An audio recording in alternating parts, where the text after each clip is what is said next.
Praise the lord. ఈరోజు ఆదికాండము 19వ అధ్యాయం, 20వ అధ్యాయం, 21వ అధ్యాయాలు మన ధ్యానాంశాలు. 19వ అధ్యాయంలో 6 వచనాలు చాలా శ్రేష్టమైనవి, చాలా ఇంపార్టెంట్ విషయాలు. మరి మొదటి వచనము 19:1వ వచనంలో లోతు సొదొమ గొమొర యొద్ద గవిని యొద్ద కూర్చుండెను.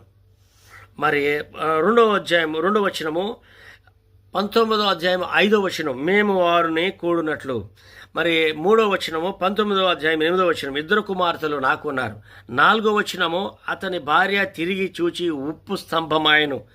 5వ వచనము 28వ వచనము మరి ఆవము పొగవలె లేచింది.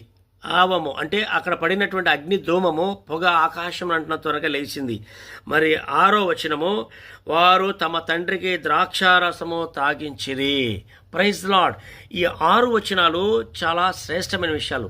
ఇదంతా కూడా లోతు విషయము, సొదొమ గొమొర నాశనమైన విషయము, మరి లోతు కుమార్తెలు పాపంలో పడిన